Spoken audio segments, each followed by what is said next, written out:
Yes, God does care about suffering.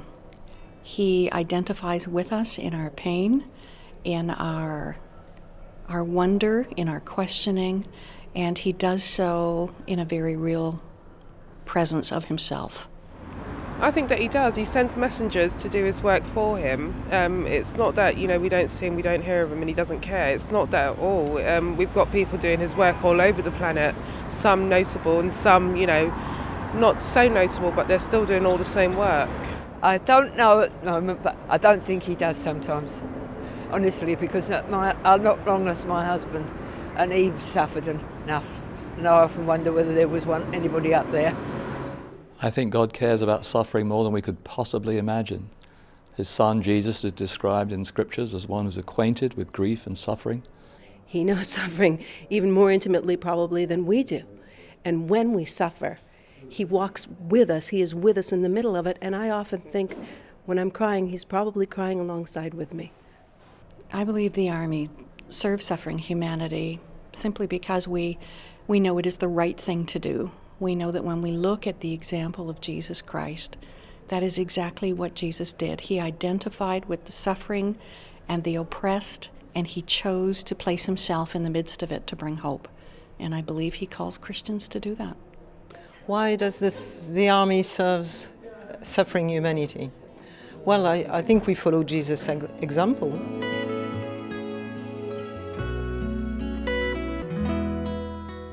At the heart of the Christian faith is the startling fact that the Son of God, Jesus Christ, came to earth to suffer. It was his deliberate purpose, among others, and his sacrificial, painful death on a cross demonstrates the grace of God to a degree beyond our understanding. Jesus not only suffered, he chose to suffer. Isaiah wrote centuries earlier, "He was pierced for our transgressions, he was crushed for our iniquities. The punishment that brought us peace was upon him, and by his wounds we are healed." Christians relate this prophecy to Jesus, and in doing so realize something else. Jesus not only chose to suffer, but he chose to suffer for us, for our salvation. There was purpose, eternal purpose, to his suffering. It's human nature to avoid suffering, just as it seems to be human nature often to blame God for any suffering that comes our way. It isn't unusual to find people blaming God for the sins and wrongs of the world. If we find ourselves doing so, it's helpful to remember that Jesus actually took all the sins of the world on his shoulders, and in doing so, took any blame we might care to throw at him. It was an incredible situation, the created crucifying the Creator, but it happened. God was in Christ, totally identifying himself with a suffering world. He still identifies with us. By his Spirit, he is still among us, sharing our burdens, living our life with us, strengthening and supporting us with his grace. In 1953, Fritz Eichenberg created a wood carving, Christ of the Bread Lines. It depicts a group of homeless men in a queue waiting for food. Significantly, Eichenberg didn't place Christ at the head of the queue or giving out bread to the needy.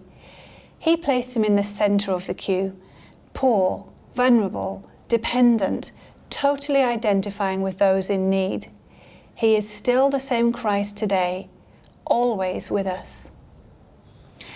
It's also a mistake to think that the people we serve are suffering humanity and we are somehow exempt.